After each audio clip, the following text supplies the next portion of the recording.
Hello, and welcome to this three-part series, 3 Keys to Overcoming Emotional Eating, a Trauma-Informed Approach to Food and Body Freedom.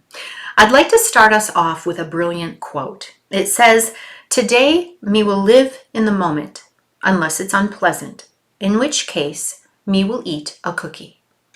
A quote from Cookie Monster. And Cookie Monster, I know exactly what you mean, right? How many times has it seemed like the answer to stress, overwhelm, sadness, loneliness, or another difficult emotion was a cookie? If you can relate, raise your cookie, right? And this is exactly what this 3-part series is all about. It's about learning to live in the moment, even when it is unpleasant, and not needing to eat the cookie. Welcome to the 3 Keys to Overcoming Emotional Eating series. When you complete this 3-part training, it's my hope that you're going to understand where your challenges with food really come from and what you can finally do to change those patterns. This is not about learning how to harness your willpower or fixing yourself. Your brain and your nervous system are operating exactly as they were designed to do, actually.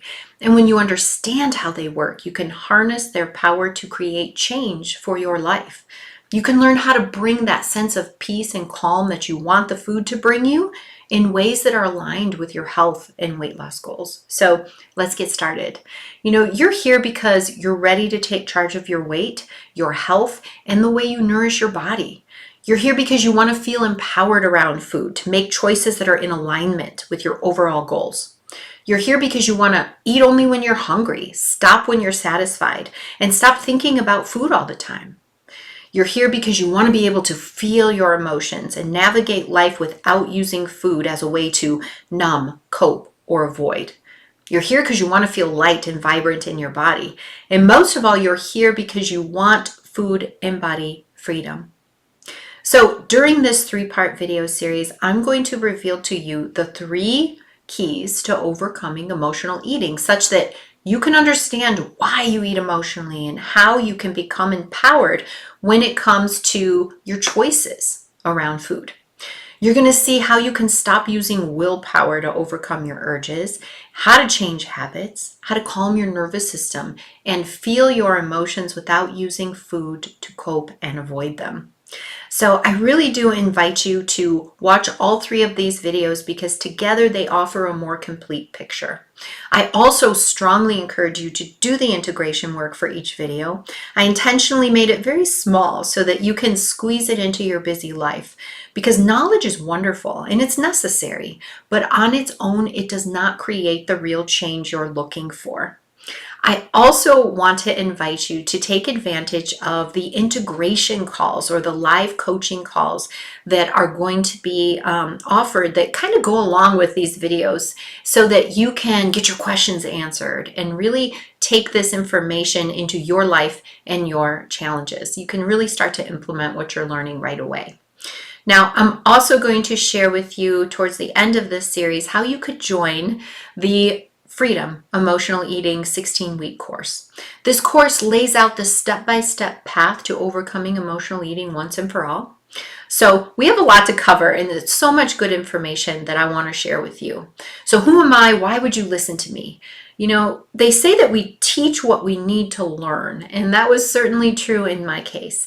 I had a traumatic childhood in a lot of ways, and as a result, I had a very destructive relationship with food and my body, which in and of itself is a trauma.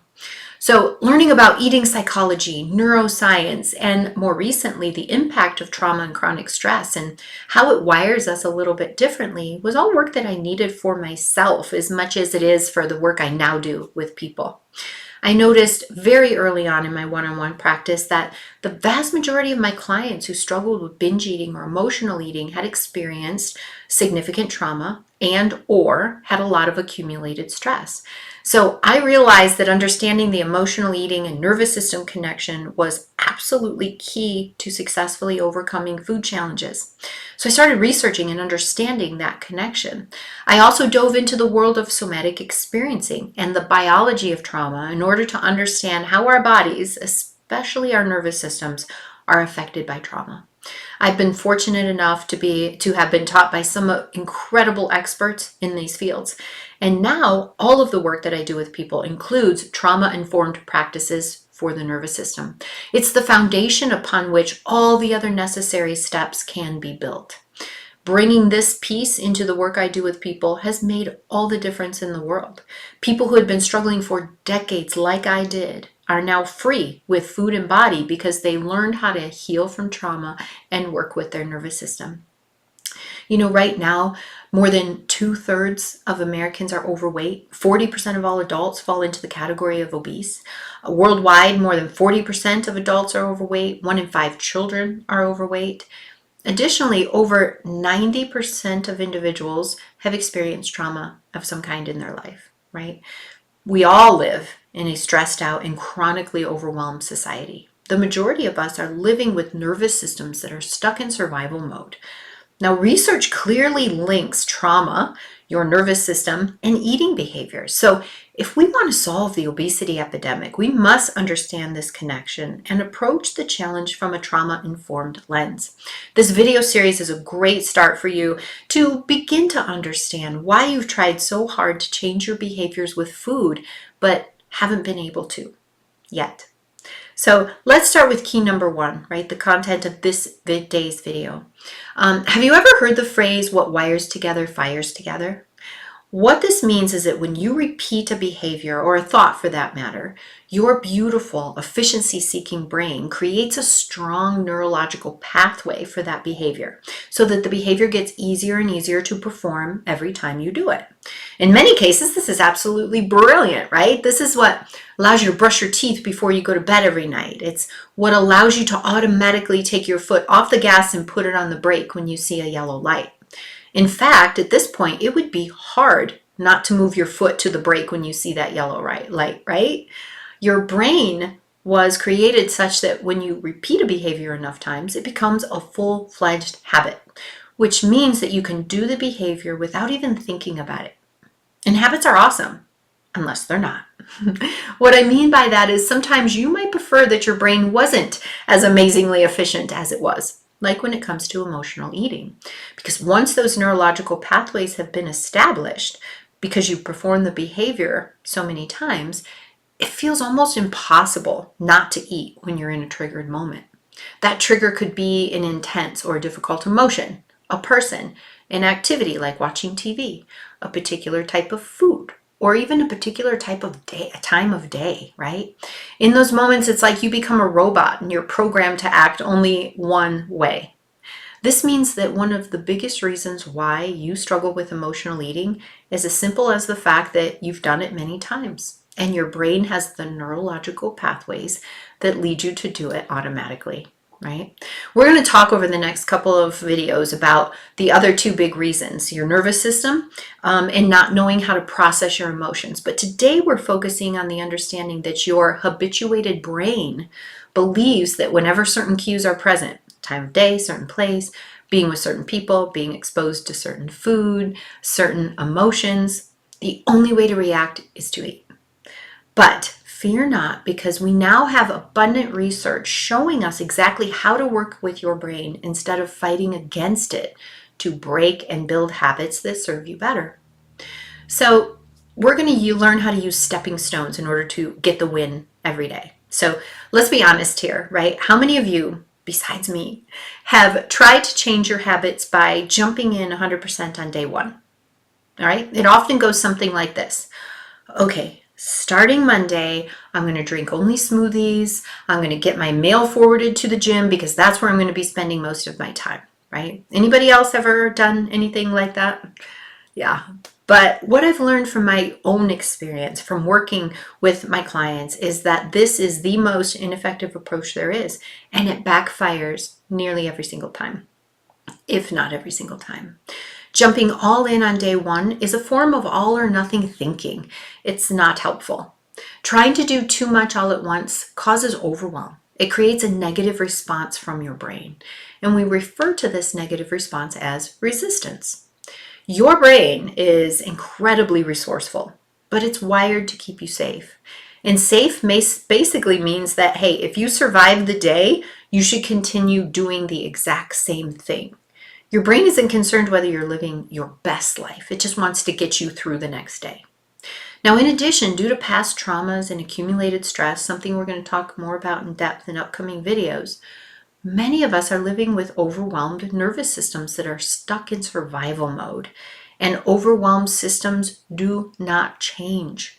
Change feels scarier and more unachievable to an overwhelmed system. Therefore, it is crucial to approach change in a strategic way that uses incremental stepping stones to take you from where you are to where you want to go. In my programs, I teach people to use a 7-day system for setting small but meaningful stepping stones that bring results. This system is the most effective way to create change without the overwhelm and the resistance that has led to failure time and time again. So, for example, if you know you want to cut out sugar from your diet, at least in the short term, rather than going it all in on Monday morning, you can use your stepping stones to cut down in a way that feels meaningful but not overly restrictive. Maybe your first stepping stone is to order a tall Starbucks instead of a grande, or order your drink with half the sugar, right? Allowing yourself to take gradual steps and get the win is how you end up winning overall without falling into failure and overwhelm. In addition, bringing consciousness into your automatic behaviors allows you to rise above the habituated brain and draw instead on your higher level functioning, your higher self or prefrontal cortex. This self has the ability to take your long-term goals into account, make choices that are consistent with your goals. Now, as we're going to talk about in the days to come, being able to do that really requires a nervous system that is in the parasympathetic state, not in survival. So as you think about setting stepping stones and working with your habituated brain, I have a little bit of advice, okay? First of all, understand that your willpower is like a muscle, right? It can get fatigued. You may have noticed sometimes you wake up after a good night of rest, you feel refreshed, ready to take on your day, right? Your willpower is running high in that moment. Then over the course of the day, you feel more and more depleted. Making good choices becomes harder and harder. This is because your willpower muscle is getting fatigued. Every decision you make, every interaction that requires your attention, it taxes your willpower muscle. This means it's ineffective to rely on willpower when creating new habits. Sometimes it might be there, sometimes it won't. That's why relying on your stepping stone is so much more beneficial and effective. Your stepping stones can be met without relying on willpower. And these bite-sized goals, right, don't stir up a lot of that overwhelm and resistance from the brain. For that reason, they're easier to achieve and easier to build on. As you watch yourself succeed, your confidence, your motivation, and your willpower increase. You realize that you can meet your goals, and that's incredibly motivating. So contrast that to setting your goals too high, not being able to meet it, right? In that scenario, the brain's focused on the failures and it says, oh, see, I told you were powerless over sugar. So remember, the most important aspect of setting stepping stones is what do you feel you can really confidently do, right? Getting the win every day is key to your overall success. Now there's an entire module on how to create and break habits without the overwhelm in the Freedom from Emotional Eating 16-week course. So there's a lot more that can be shared about this topic. But for today, I want to invite you to do the following integration work to get you started on recognizing habituated behaviors and working to change them without going into overwhelm. So in your Overcoming Emotional Eating Integration workbook, you're going to find the exercise for today. I'm going to ask you, what are some of the behaviors that are automatic to you, right? And don't just include behaviors that you don't like, right? Include all the behaviors that seem like they're done without thought or true presence.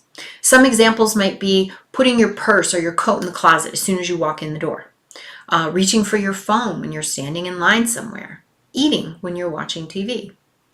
The second part of this exercise is to try to be more present with these behaviors, right? Not control your behavior, but be present with them.